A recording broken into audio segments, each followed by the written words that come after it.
पंजाब के 6 बोर्ड में सरकारी स्कूल्स की शानदार कारकर्दगी। बच्चों ने पोजीशंस हासिल करके स्कूलों के नाम रोशन कर दिए। वजीर तालीम का कहना है कि सरकारी स्कूलों का मयार बेहतर करेंगे, लोग प्राइवेट स्कूलों में जाना पसंद ही नहीं करेंगे।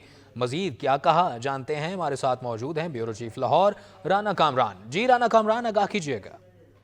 यंग एनर्जेटिक मिनिस्टर एजुकेशन जनाब राना सिकंदर हयात साहब हमारे साथ मौजूद हैं। इस वक्त पहली दफ़ा उन्होंने आउटस्टैंडिंग परफॉर्मेंस की पंजाब भर में जो है वो सरकारी स्कूलों ने। उसका क्रेडिट गोज़ टू गवर्नमेंट और उनकी मौजूदा जो उनकी हिकमत अमली उसको ये क्रेडिट जाता है। हम राना सिकंदर हयात साहब, राना साहब ये बताइए कि ये बहुत अरसे के बाद ऐसा हुआ कि पंजाब भर में आपने जो सरकारी स्कूलों का मोराल अप कर दिया। सबसे पहले तो ये बताइए कि आपने प्लान क्या किया था कि जहाँ पे लोग ये समझते थे कि ये मुमकिन ही नहीं है, ये सरकारी स्कूलों का कोई मयार ही नहीं है और फोकस लोग प्राइवेट स्कूलों पे थे, तो ये तब्दीली कैसे आई सर? देखिए इसमें बिकॉज़ ये मैट्रिक एग्ज़ाम से पर्टिनेंट क्वेश्चन है कि दो इश्यूज़। एक तो नकल माफिया। जब से मैं पैदा हूँ इस मुल्क के अंदर, मैं अखबारों के अंदर स्टोरीज़ पढ़ रहा हूँ, शहबाज शरीफ साहब ने कर्ब किया, मियां नवाज शरीफ साहब ने कर्ब किया, फिर सर उठा लेता था। तो सेंसिटिव जो सेंटर्स थे हमने फिर उनमें कैमराज लगाए कि ह्यूमन इंटरवेंशन मिनिमाइज़ करें।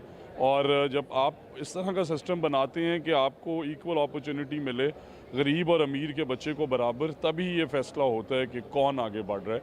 और पहली दफ़ा ये हुआ है और आपने देखा है कि अल्हम्दुलिल्लाह पब्लिक सेक्टर गवर्नमेंट स्कूल्स के बच्चों ने टॉप किया। दूसरा था जिस तरह प्रैक्टिकल के नंबर हैं, हर साल यही होता है, तो हम उसे भी ख़त्म करने जा रहे हैं और टेक्नोलॉजी पे मुकम्मल शिफ्ट होगा।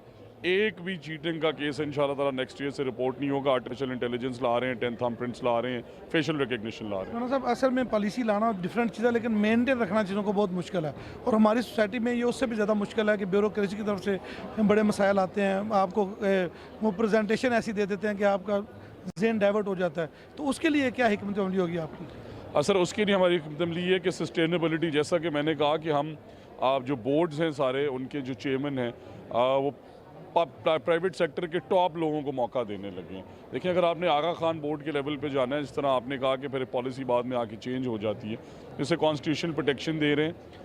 कैबिनेट की अप्रूवल तो होती रहती है, अगली कैबिनेट आएगी वो भी अपनी अप्रूवल्स दे देगी। और दूसरा बड़ा मेजर कि दुनिया में जो मॉडल है कि सस्टेनेबली ये चले, तो हम मॉडल ऐसा बना देंगे कि उससे कोई छेड़ ना सके। जब तक फिर इंशाअल्लाह ताला पाकिस्तान सलामत रहे, जब तक पाकिस्तान के बच्चे, पंजाब के बच्चे उन बोर्ड्स में एग्ज़ाम्स देंगे।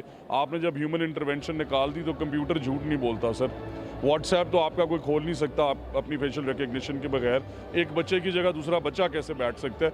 टेक्नोलॉजी लाएंगे ताकि ये मसला ही ख़त्म हो कि एक पॉलिसी आई, उसने अगले बंदे को चार्ज दे दिया, उसने अगले को चार्ज दे दिया। चार्ज ही ख़त्म करें, टेक्नोलॉजी पर उन्हें गेज करें। कह दें इंटेलिजेंस स्टूडेंट्स को कि राना सिकंदर याद की क़यादत में उनका रास्ता नहीं को रोक सकता सर इंशाअल्लाह ताला। और दुनिया में ये सिस्टम है, जब तक ये मेरिट इन प्लेस नहीं आएगा, अगर मैंने मेहनत की और मेरी जगह पोजीशन कोई और ले जाए तो फिर मेरे जैसे लाखों बददिल भी हो जाते हैं। इस उन्हें मौका मिले and I want to thank my chief minister because ये उन्होंने ओवरसी किया ऑपरेशन और रिजल्ट्स 4 महीने में आपके सामने। बहुत शुक्रिया राना सिकंदर याद साहब ने ये